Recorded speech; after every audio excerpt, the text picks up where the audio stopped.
Hi. Okay, so it is exactly 10 o'clock in Wisconsin, 6 o'clock p.m. here in Jerusalem in Israel. And I've just spoken with Amy. As you guys know, we will be talking with Amy Lewis Gelfman. I've just talked to her. Here she is. She's in the waiting room. I'm admitting her now. Okay. She's going to be here in just a second. Here she is. Amy, you look beautiful. Hold So on, let I'm me just going turn to my. go ahead and ask it to start streaming live on Facebook and set up all the stuff that we Hey, have to. can I have my coffee? Can I drink my coffee? Yeah, go ahead. Go ahead and sip your coffee. We're not actually on Facebook yet. Well, when I'm on, can I have coffee or no? Would you prefer Of not? course, you can have coffee. You can do. Okay. This is just a conversation. This is all being recorded, by the way. So I'm going to send you the recording later on. Okay. um, Whoa, I almost fell off my chair. You're connected. It's a simple Okay. Jewish woman. And I'm just going to write in here interview with Amy Lewis. What is that noise in the background, Amy? Oh, don't worry. I just moved my chair for a second. I'm everything's Okay. good. Gelfman. All right. Okay. It's going to share on my page, Simple Jewish Woman, and we're going to go live. Let's see what happens here. It's going to take a moment. Don't worry about that. Live stream. We're not live streaming yet. It's setting up our meeting for Facebook Live. Let's see what happens. And we are on Facebook. I'm just going to go ahead and kill the volume on Facebook. There we are. Okay, so the volume on Facebook is killed, so we won't be getting the feedback, but people can turn it on and watch. I'm surprised at how slow the video is on Is Facebook. it? No, on Is it always? Facebook, because there's latency. It's taking time to get Okay. there. I was worried that maybe it was somehow my connection. No. But when they watch it, they'll see a simple flow. They can hear me saying all of this. So. Should I close Hi, one of my Facebook windows? guys. Huh? Is my picture okay, or should I close one of my windows? Is it too Your bright? picture, you are a little bit kind of whited out, but then you're sitting next to me, so Hold on a second. Let me just try something. okay. All right, so I'm just gonna minimize the Facebook window here, and I'm gonna pull up the Zoom window. Okay, so all right, we're just waiting for Amy to Yeah, I'm close just the trying window. to a little bit lighter, darker here. Okay. Feels a little whited out. Okay, so you have light coming in from there, but you look okay. There is a lot of light. You might be a little overexposed. I could go into a different room, but No, you don't need to do that. You know that this is being live streamed, right? So okay, I do. Whatever, I don't care. Okay. luckily, there's not really anybody watching on Facebook right now. You do edit it afterwards? No, because it's live streamed. This is it. Okay, here we are. It's just you Good and morning. me, babe. Good evening and good morning. Yeah, good morning. So what I'm just going to do is I'm going to do a little intro. So hi, everyone. You've seen me do this with Sheva already, so you're used to how we fly by the seat of our pants, so to speak. I am actually in Israel right now. I'm not live at the hotel. I'm in my little studio because it's kind of hot and it's noisy outside. So we're just going to stay indoors and do this interview. Amy is here. Yay. Hi, Amy. It's so good. Hi. So good to see you. I wish I was sitting next to you. I wish you were too. You're coming to Israel, aren't you? Mirz Hashem in October. In October. So, and I'm just leaving. So you're I coming know. after the Chagim, and I'm leaving, going back to the United States. Yeah, I'm going to be a Chagim. madricha. Yeah, I'll be a madricha with the women's group, but I'll come a week early for fun. Uh-huh. Yeah, my So husband may have what dates are joined. you actually going to be here? Are we going to, our October paths going to cross? 15th, Oh, October no. 15th through like the Oh, no. 30th. I'm going to be gone. Sheva will be here in about 3 weeks. And then we leave on the 9th of October, Oh, you know, wow. She can, shortly after Simchat Torah. So oh, we're that's going to be wonderful. learning at Malchus. It's going to be so much fun. Wow. So anyway, we're here to talk to you. And if anybody tunes in, that's what they're tuning in for. So let's get right to it. Hi, everyone. Welcome, welcome, welcome to our page, A Simple Jewish Woman, which is here really for the simple Jewish woman. You're not going to find any rabbis or theologians or, learned. When I say learned, Yeah, I know what you I mean. use that word advisedly. We're all learned in some way or another. We're schooled in the book of life, so to speak, or in the school Yeah. of life.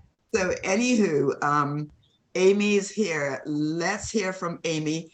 Amy, I want to start with just getting some background on you.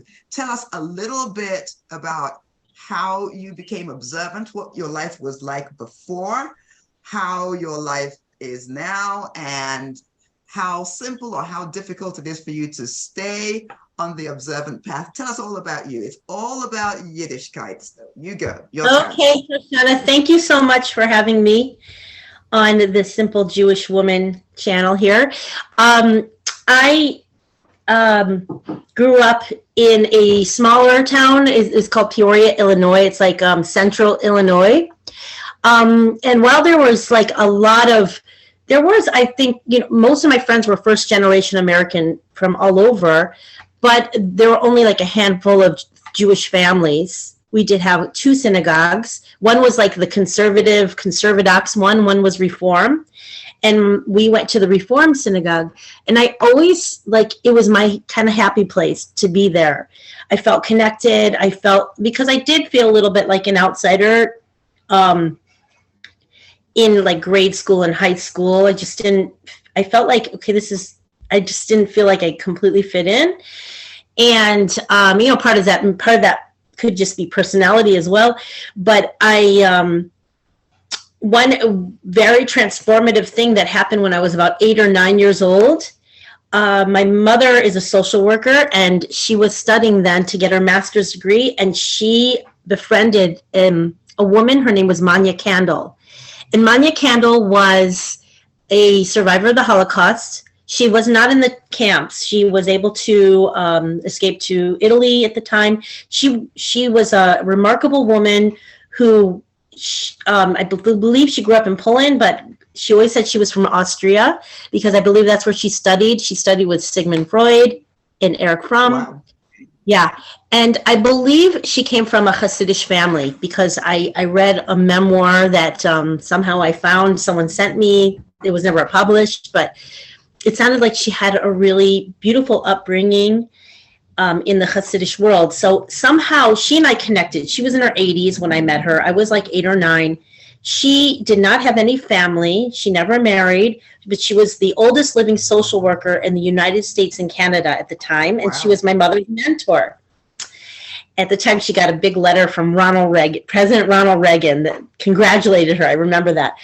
But she said to our family one day, "You should have Shabbos dinner." Oh, wow. And my parents took it to heart. And so on Thursday nights, my father was the main cook in the house, but my mother and my father would work together to make a nice Shabbos meal. And my grandfather of blessed memory, he lived with us. So it was like, extended family. And every Friday night from the time I was like 8 or 9 until, of course, adulthood, Manya passed away, I believe, in 97. I was already married with my first child. But she was really instrumental in planting the seed of Shabbos, which had a huge impact on me. Now, did we keep Shabbos like I keep Shabbos now? No. Like, we would light the candles. We did it our own way, but the Shabbos spirit, the Ruach of Shabbos, was definitely there. We would have guests. And you were 8 or 9, you say, at this point? Correct. Mm-hmm. Okay. And so let's fast forward. And And so you got that kind of beginning. Then what happened?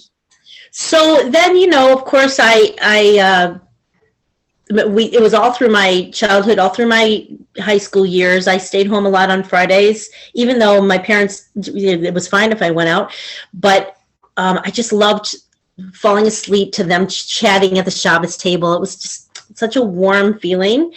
And it just stayed with me for years. Of course, I got older, rebelled a bit, kind of. I remember one Yom Kippur, I decided I'm not even going to go anywhere. I was in college, and I just always remember that feeling of like, why did I do that? Why did I abandon Yom Kippur? So did you used to observe Yom Kippur? Did your family Well, fast? yeah, growing up, we went to all the holiday services, and I was very involved in the youth group. I always knew I was so connected, and I won a scholarship to go to Israel when I was 16. It was really, kind of branded in my heart, like how my connection to Israel and the Jewish people. But I didn't know what it meant to become more religious. I just didn't have any paradigm for that. I didn't know. So I always told everyone I was going to become a rabbi, because that's the only way I thought you could become religious. Right. Because at the time, in the Reform synagogue, and not to like shame the Reform synagogue, it served its purpose when I was young, and it really planted a lot of seeds. But Judaism was sort of under glass. It wasn't alive. And we talked about things, but we didn't do it, and I just couldn't understand it. I think there was a conflict happening in me, like, what is this about, and why aren't we like doing it? We're not a museum. Right. It's this Judaism is not really history. It's just right. It's our story that's happening all the time, and we retell it and retell it and relive it.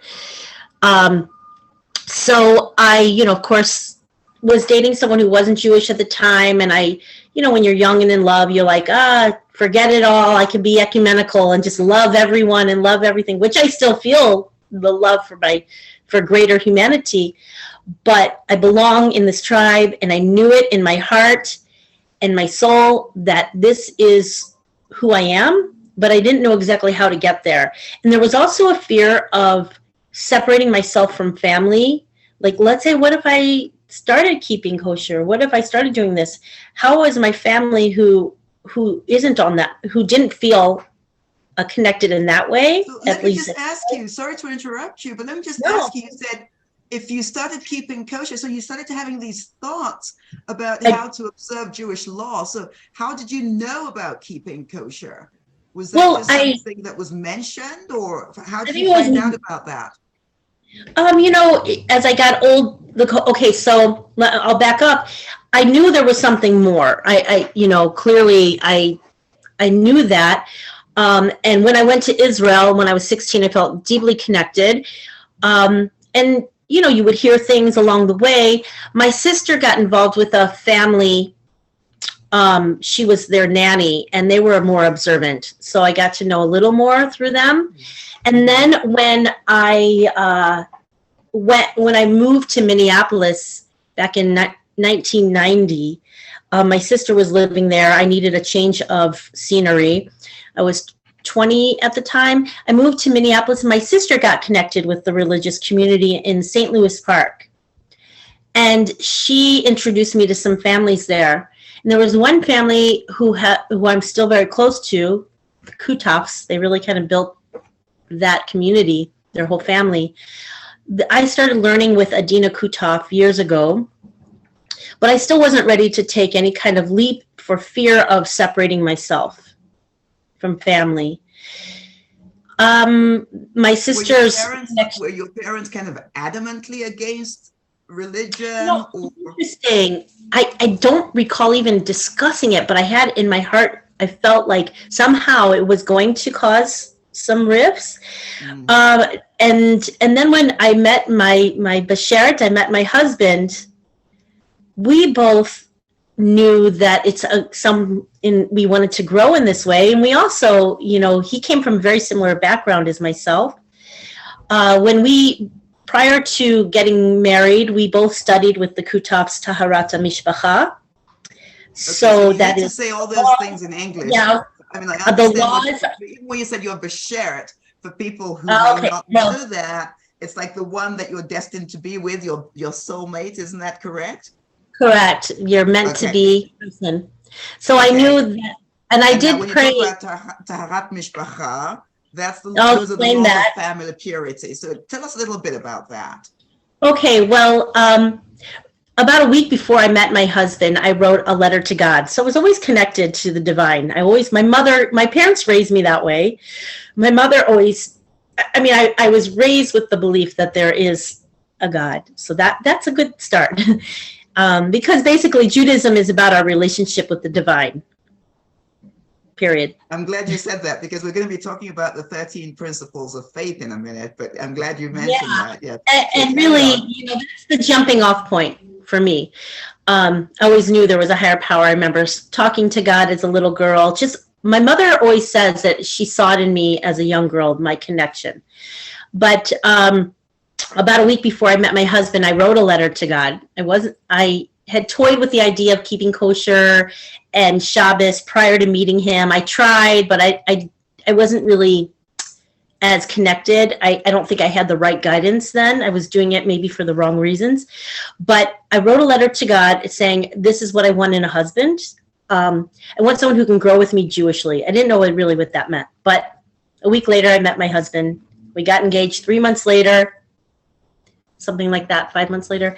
And then 9 months later, we got married, and we started studying with the Kutaps, the laws of family purity, which, should I go into that or no?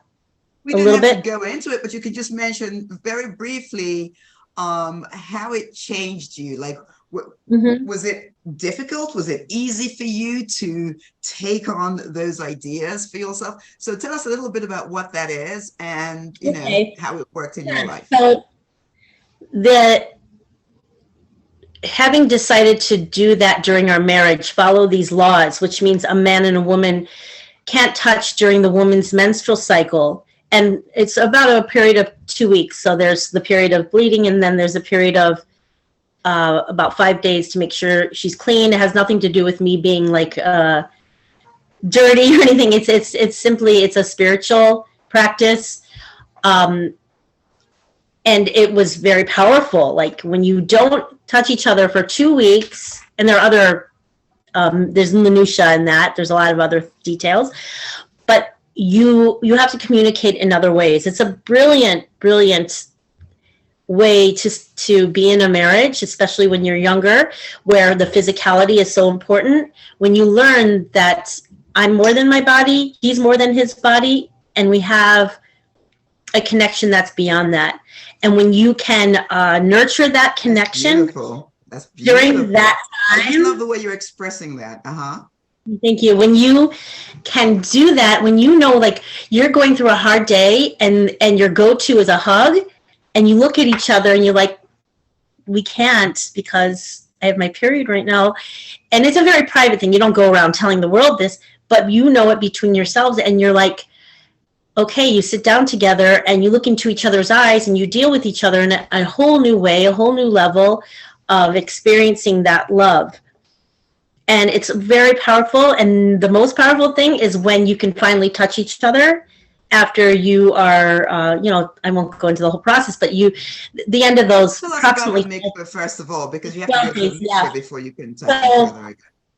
When you're ready to go to the mikvah, when your menstrual cycle is over, you waited like 5 days and you've checked to make sure you're clean, you physically clean down there, and you go to this what's called a mikvah, and it's a mix of rainwater and regular water. It's very nice and warm in like a special kind of, looks like maybe a whirlpool in a way. And there's like a mikvah lady. It's very modest, but you have to be a little vulnerable too. You go into those waters, and it's just you and the mikvah lady, and she makes sure you don't have anything between your skin and the water, not a hair, not a little piece of lint, nothing. You're completely nude. You go in the water. You have to go dunk and I did it, I think, immerse. I couldn't think dump. That sounds like a carnival. Yeah, it's not a carnival, folks. This is not like you immerse. I couldn't think of a more proper word. You immerse in those waters, and you say prayers for yourself, for your husband, for the family, for your the family that you want. At that point, I mean, it's orchestrated so beautifully, because at that point you really are typically ovulating, which means that your chances of having a child or conceiving a child are quite high. So the idea is you go in, you prepare for this, you soak in the tub, you clean your nails, you make sure you're completely, you've never felt cleaner in your life, and then you immerse in the mikvah, and then you go home to be with your husband. It's always after sundown, and so that is your special time when you finally can to touch again physically, and it's a really powerful moment. It's electrifying because you haven't touched for so long. And then the cycle begins again, and then, often it results in a baby 9 months later. And thank God for me, it did. And I'm so grateful for that. I really missed the mikvah. I'm post-menopausal, and I really, really miss that. But those, that was a beautiful time of our life. So we did that. And we were like kind of quasi keeping kosher at home. We did have, when we got married, we got 2 sets of everything. My sister kind of guided me in that. At that time, she was keeping kosher. And so we did that, but we weren't like really diving in. We weren't yet saying we are making a commitment to keep Shabbos. We are making a commitment to what this life means. So can I fast forward now? Of course, yes, this is your story, you tell it. Okay, well, you stop me whenever you want. Sure. So we were really, trying to get involved in the Jewish community in Minneapolis after getting married, but we just, I don't know, we didn't find our niche there. We didn't find our group. It was like, I think it was right after 9/11. My husband, he was working as a freelance graphic designer, and it wasn't kind of making ends meet. And I said, you got to get we need insurance. We had 2 kids by then. Both of my kids had like very kosher brisses. That's what the bris is, for those who don't know what that circumcision, is. Kosher circumcision. What is a non-kosher circumcision? I don't know. But we had a real, honest to goodness mohel. He'd been, his name was Shep's. The one who performs the circumcision. I'm going to translate these because thank you. Stop me. Is for people who are maybe just starting out, and they don't know what these terms 100%. Thank you, and I'll be mindful of that. You get into the lingo and then you forget. Hey, I didn't know this lingo 20 years ago either, or maybe then, but you know what I mean. So the mohel, the guy rabbi who performs the bris, sometimes he's a rabbi, and I don't know what the qualifications exactly, but he had been doing brisim. That's the plural of the bris. He had been doing them, the circumcisions, for years and years, and his sons and grandsons now do it. It's in the family. So we had for our first 2 sons, and we still hadn't really delved in more, but we were happy that we had kept with the tradition.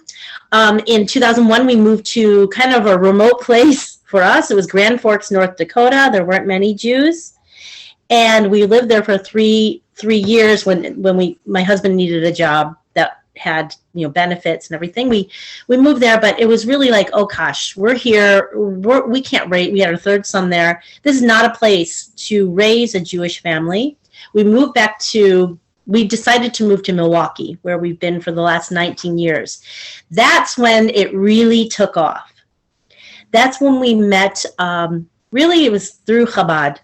I have to give props to Chabad and the Shmatkin family, who really guided us like never before, took us by the hand. They saw in us that we we were primed and ready to take this journey. And they were with us the whole way through the bumps and everything, through the financial like burdens of the holidays. You know, people would just drop off money. Like we didn't know like who was doing this. It was like manna from heaven.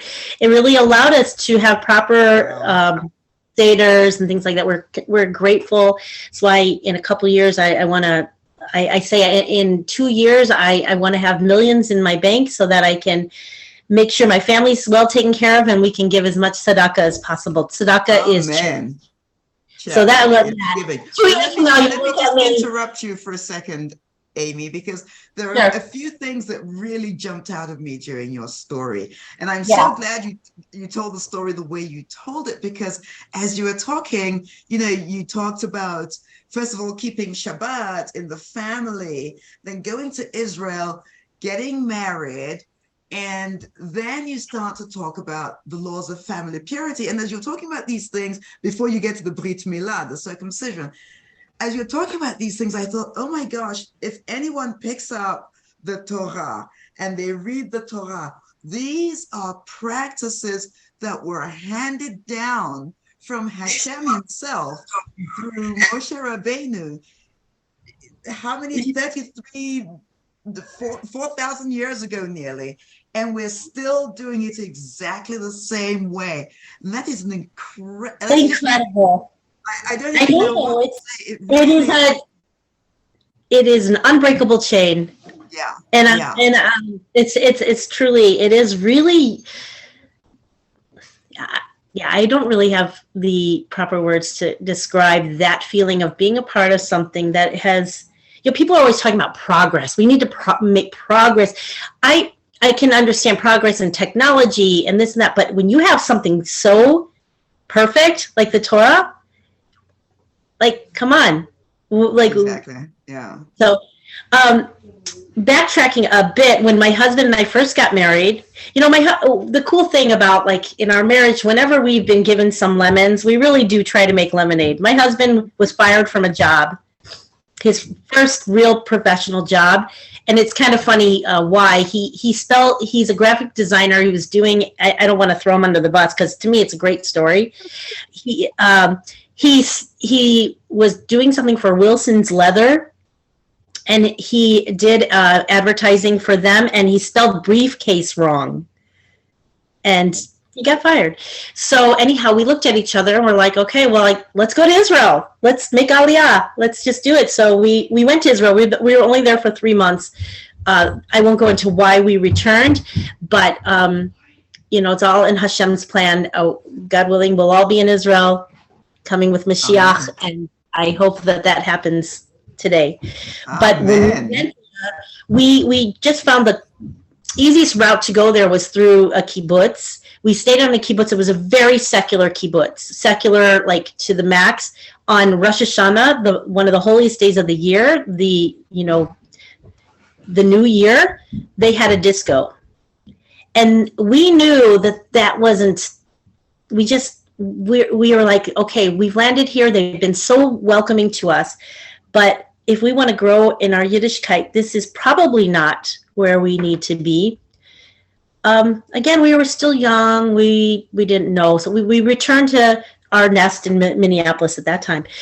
But now going forward to 2004, moving to Milwaukee was the best decision we ever made. And while I didn't know a whole lot, and I've always been a very simple Jewish woman, I knew to daven to Hashem, even with those words, Hashem meaning God, one of the words for God, the name.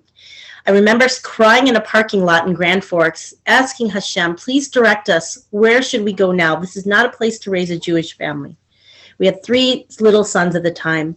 And my brother had moved here, and his lovely wife and kids. And my parents thought they would move here too. So I thought, okay, as my parents' age, you know, it would be a good place for us to be. We came here, and that's when we got connected to Chabad. And then gradually, we started going to shul. We started sending our kids to Jewish schools. And there was a point, now this to me is probably the pivotal moment where we had to jump off, like or to walk away. It was one Saturday. I was on my 5th child. Wow. He was an infant. Kanai Nohara. That means, Baruch Hashem. Thanks to God, we have 6 beautiful boys. We have a grandchild on the way. Baruch Hashem, God willing. Beautiful. And Is so we, Ari and Sonia? Ellie and Sonia. Yep. All right. Lovely. Yeah. Beautiful. It's really the best news. And the chain continues, right, Shoshana? Passing the torch. So it was 2008, and it was my sister's birthday. And, she really introduced me to a lot of the Yiddishkeit. At that point, she had kind of taken a new journey for herself, although today her grandson had his bris. So mazel tov to our little Moshe Ruvain, my new grandnephew. Mazel tov. Well, she, has a lot of the traditions. She really passed that on to her children. One is married in Jerusalem and goes to the mirror. And then my niece is in Muncie with her baby. And then she has 2 other sons who are on their own journey, but love them all. We just respect everyone's journey. Like, the story's not over yet for any of us. But my sister wanted to go to the casino for her 40th birthday. And we were like kind of doing Shabbos, kind of not, we always did, ever since I had my first child, we always lit the Shabbos candles, always had Shabbos dinner. But we might go watch a movie. We weren't 100% committed. So it was my 5th child. My husband stayed home with the kids on that Saturday. I felt obligated to go to the casino with my mom and my sister. I brought my crocheting with me because I was never into the casino. I sat while they did in the smoky casino. I'm thinking, I'm not supposed to be here. I'm not supposed to be here. It's Shabbos. I'm not supposed to be here. I came home. I bumped into my neighbors, my bestie in Milwaukee, Laura Lynn Knoll. And she was walking with her husband, and she said, "Good Shabbos." And at that point, we moved into a very Jewish neighborhood with the hopes that we would go. And I looked at her and I'm like, yeah, Shabbos Kodesh, which means like holy Shabbos. And I said it sarcastically because I knew where I had been was the environment was the opposite of what Shabbat is. I walked into the door, my front door, and I looked at my husband. He looked at me, and we both pretty much said, we're done with Saturday. We're done. Yeah. I wrote a paper about this called, for myself, and I shared it with some people, The Ultimate Saturday Home Improvement Project. My husband it was always hard for him, Jonathan, on Saturdays because he didn't know what to do with himself. And it was a lot of tumult in the house because my husband likes schedules. He likes the structure.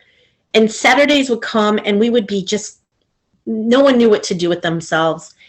When we made that commitment that week to keep Shabbos, we both knew it was the right thing. I would see many of the Jews walking to shul, and I thought, that's me. That's where I'm supposed to be. And my heart was like, I just felt like I got to do this. And sometimes the things that are the hardest to do are the most rewarding. Mm-hmm. It was hard, and it is hard. But when we go through life taking the easy route, it's superficial. Often. I mean, I could speak for myself. There's a superficiality when you really don't take a leap of faith, and you deny yourself from really growing. Right. And we knew that what we do today is going to affect the generations ahead. And as we see here in America or all over the world, those branches of the family tree are dying. I don't want to be so negative here, but we are seeing a lot of people really embracing the tradition, and that's great. I think there's what was the word, resurgence of growth in Judaism. But I wanted it to be for my family as well. So we don't really have control over what our children decide, but we can plant the seed and hope it'll grow. And sometimes it takes time. But we know that if we give them a joyful Jewish home, that's going to penetrate to their core. And in some fashion, they will continue it. So let me ask you this, Amy.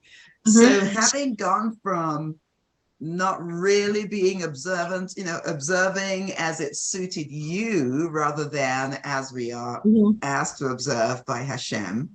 So you made the commitment because you came to a point where you recognized that the life you were living was not how you wanted to live, that there was more. There was more to Yiddishkeit. So you and your husband made that commitment. How did it change for you internally, emotionally, when you made that commitment? Well, it really, I think my mother is very accepting of you've met my mom. You've been at her house for Shabbat. I've met your beautiful mother. Yeah. She adopted you. Didn't she adopt you? I think she adopted you. She adopted me. Yeah. We'll draft the papers afterwards.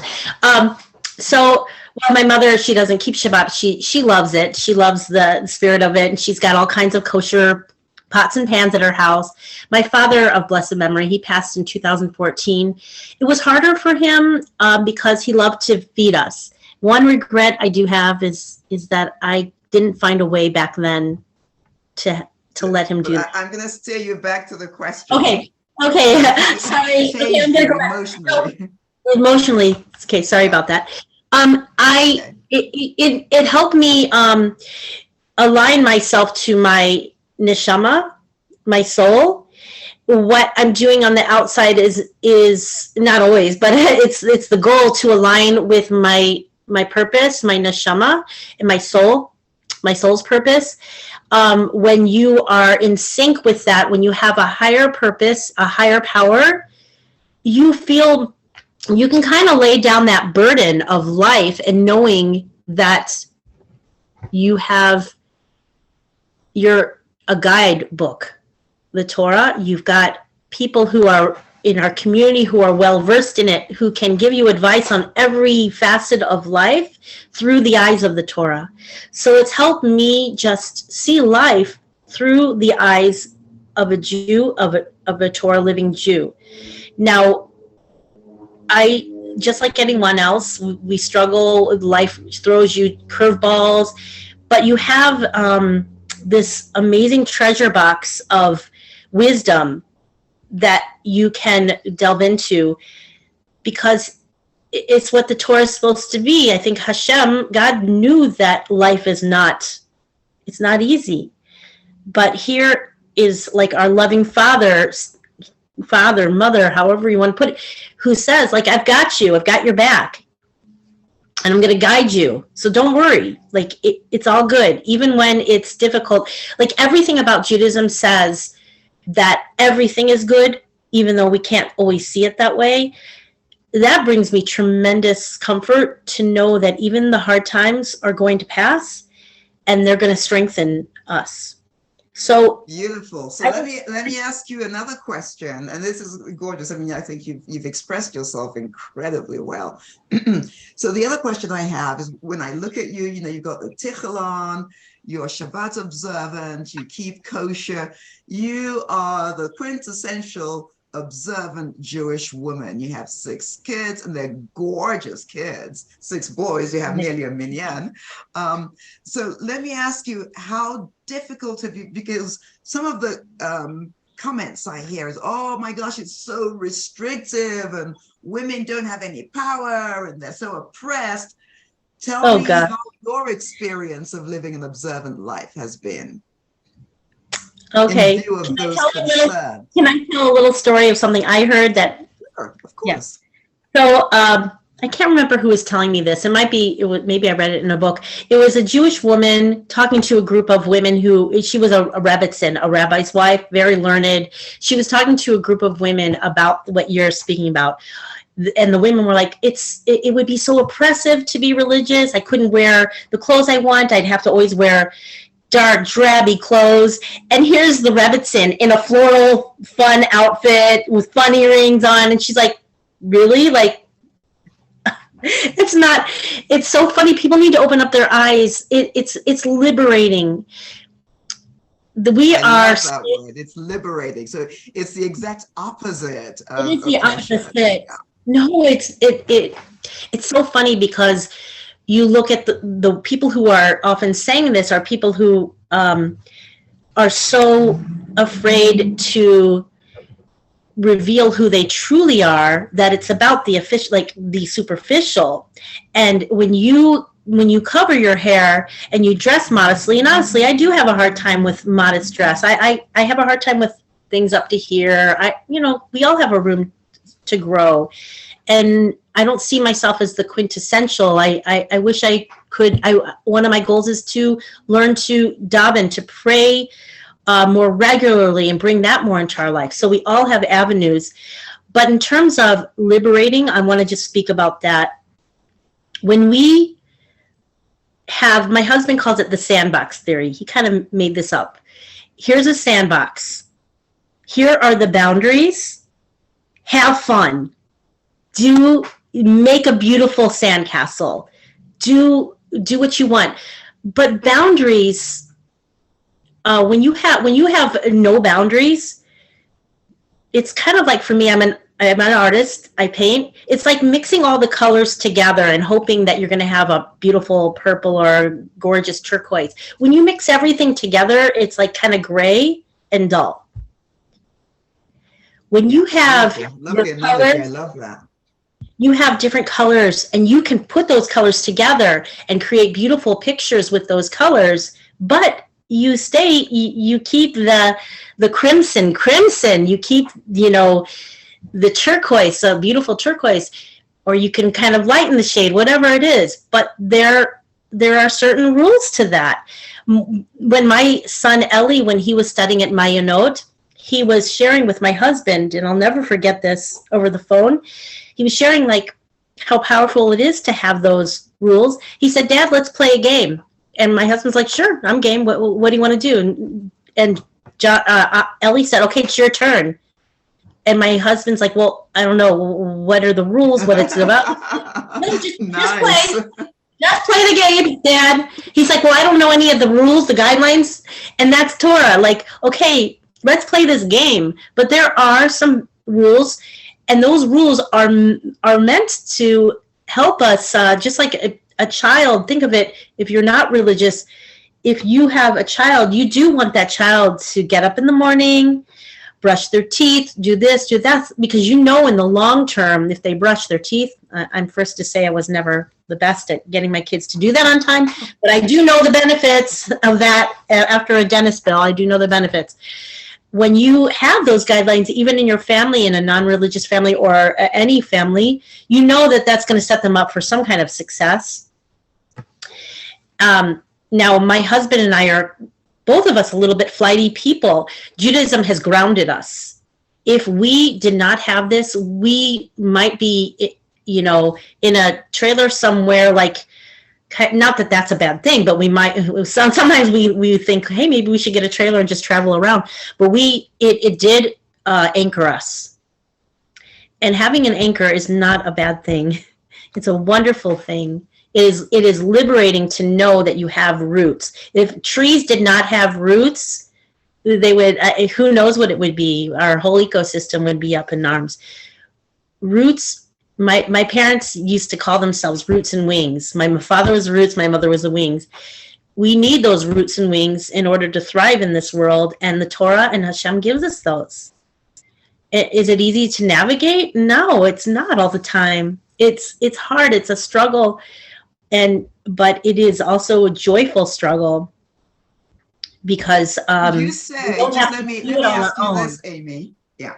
Let me ask you, when you say it is a struggle, when you look honestly at the struggle, or the times it's been a struggle, has it been a struggle not because what you're being asked to do is hard, but more because you don't actually wholly want to do it at that time? Like, where I'm curious about where the struggle comes in. I see. Okay, I think I need to redefine that. Life can be a struggle. Just life, anyone's life can be a struggle. Not necessarily Judaism. I mean, I have sometimes the minutia of Judaism. Like if you, and there is actually something written in the Torah or the Talmud about if you are so deep in Torah that you don't hear a baby crying, then you're doing it wrong. You know, you're not, people forget that it's more than being like obsessive about the lifestyle of a Jew. It's you're supposed to live by the rules, not die by them. And I heard that from a rabbi once, and it I'm really I'm still very curious though. Even when about the struggle element. I mean, you know, when you say life is a struggle, life can be a struggle. That is true. But is it life that's the struggle, or am I the one who's struggling with certain ideas? And I just kind of want to open that up, and I want to see how that is for you. Well, when you've struggled and why you've struggled with it. Yeah, that's okay. So when you raise children, and this is my experience, when some of the children connect to Yiddishkeit and all the different things, okay, that's great. Everyone's doing what they're supposed to do, but it's realizing that everyone is, as a parent, that has been a struggle where how far am I to go to push, and that's been really hard. Over the last couple of years, with some of my kids, I've pulled back and just loved. And that's all you do. That's because Hashem, that's what he does for us. So I want to emulate that. I can't make everyone have the relationship that I have with Hashem. And that has, even though that can be a struggle in itself to always feel connected. Do you feel that Judaism demands that you make people have the relationship that you have with Hashem? Do you feel that is a requirement of Judaism? Not at all. Not at all. But in the parenting realm, you often translate it that way, but it's not true. And it never served us well. We finally came to the decision and conclusion that a joyful Jewish home was above everything. If my husband and I are joyful in our home, for the most part, of course, it's never the perfect picture, but essentially, if this brings us joy, we're gonna live it up. And if it doesn't necessarily connect with each one of our kids, the kids want to see mom and dad happy in their home, and they want to know that we're an anchor for them, even if they go out into the world and maybe do other things. And what I'm saying is that each one of the boys, even though they all are kind of going on their own paths, each one of them does love to come home for the holidays, even though they might not practice the way we do. We've let go of that because Judaism does not require that from us. I'm only responsible for bringing it into my heart, and what the Talmud says, what comes from the heart enters the heart. If I'm going to be to my son, put on your kippah, which I have been guilty for doing, put on your, the little skull cap on your head that reminds us that God is above. I can't do that. My son's relationship with God is their relationship.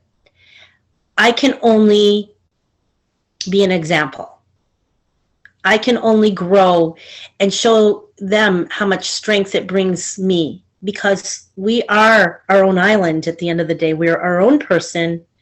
Hashem has created each one of us to have our own path and own connection. Not every single one of my kids has a different relationship with me and my husband in different ways. I can't force anyone to do anything. I can only strengthen my emunah, my faith and belief in God, and take all the beauty that's from the Torah and show them that this is a beautiful way to live, and bring that joy into my home.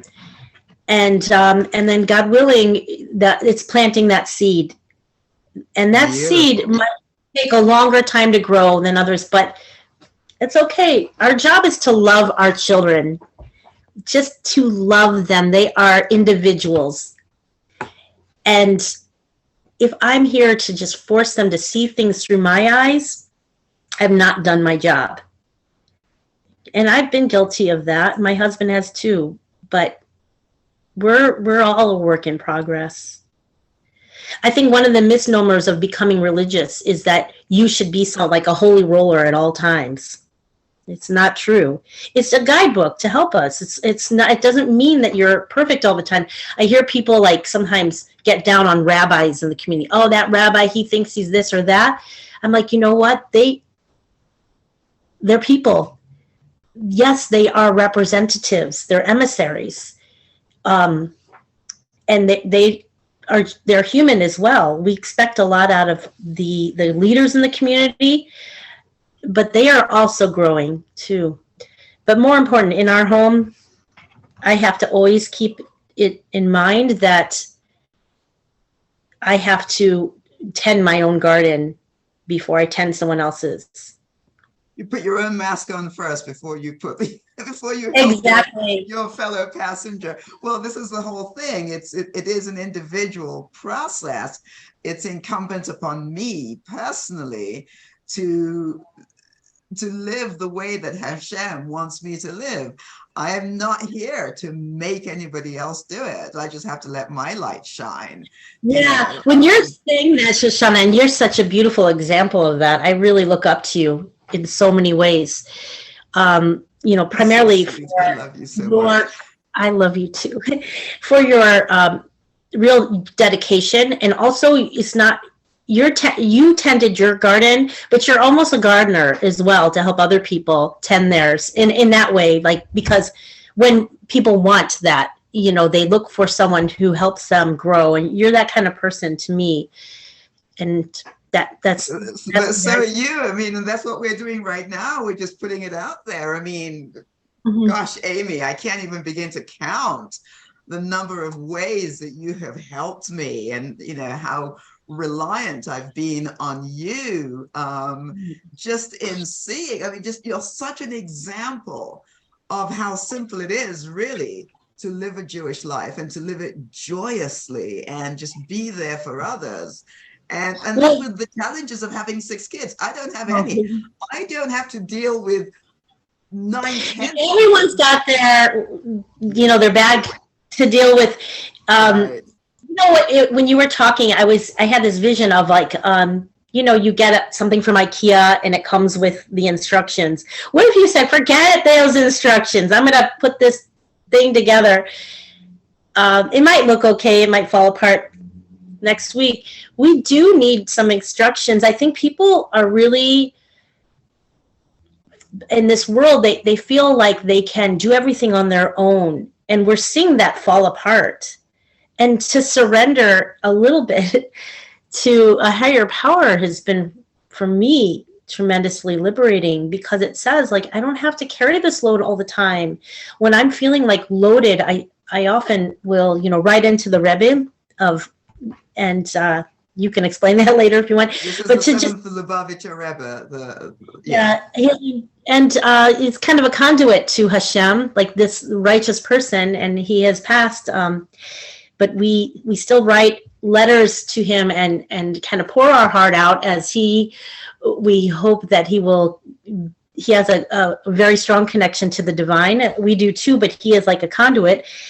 And when I write in, I just kind of let it all out, everything I'm thinking about. And it's like, okay, it's like putting down all your bags of groceries and just saying, and having your kids say, I'll take it from here. Like having someone say, I'll take it from here. I'll put them away.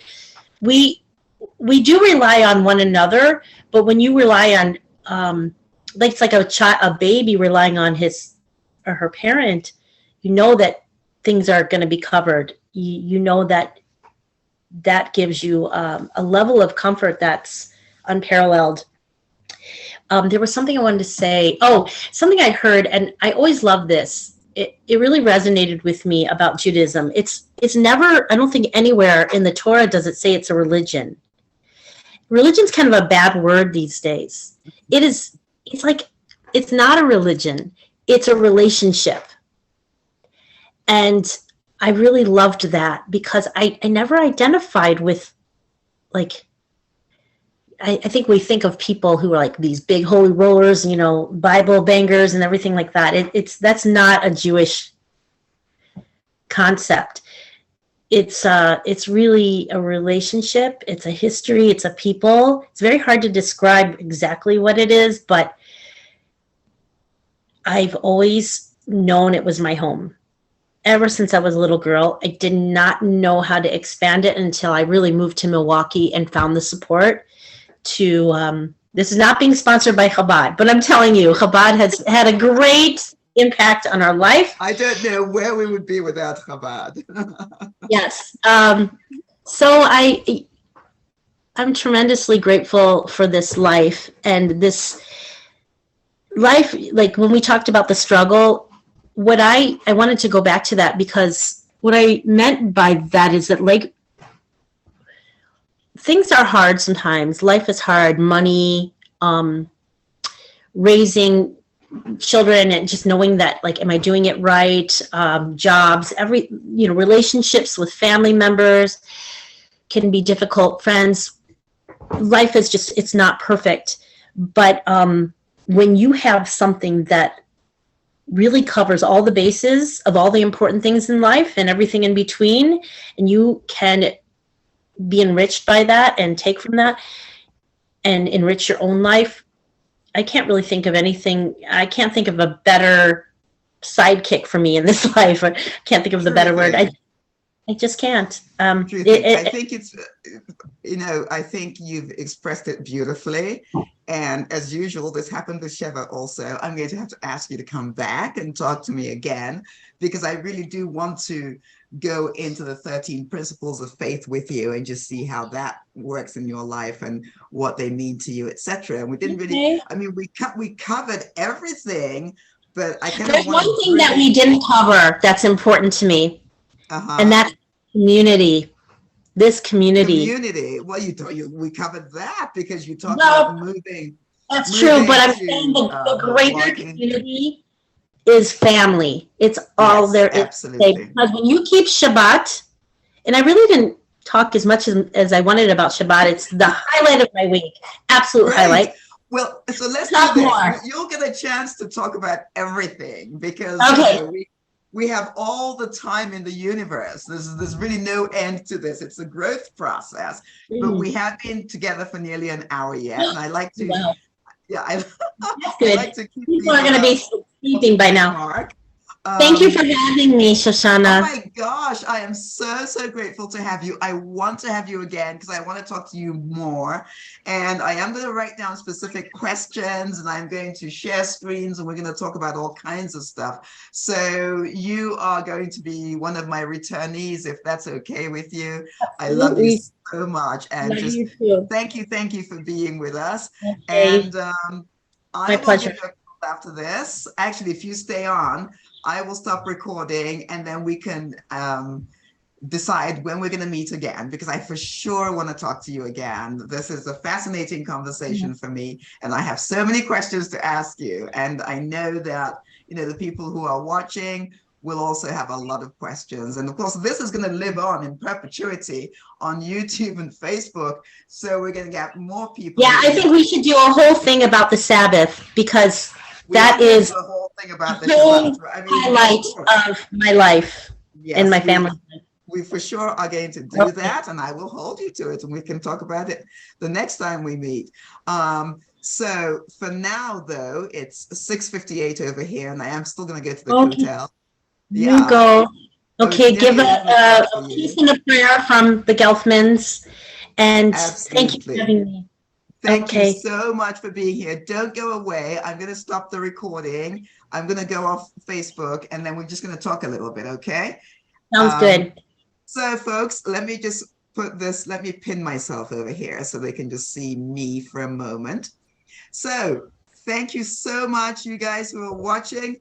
We will get to talk with Amy again very soon, and you'll hear more about how she actually lives on a day-to-day basis and how she keeps Shabbat. She really wants to talk about that. And of course, we'll delve more into the 13 principles of Jewish faith, which is what we're learning right now on the YouTube channel. In any event, thank you all so much for being here. Whenever you're watching, wherever you're watching from the world, I am in Israel. We're sending you all our love from the Holy Land, and I will see you in a flash. God bless you. Okay. Shalom.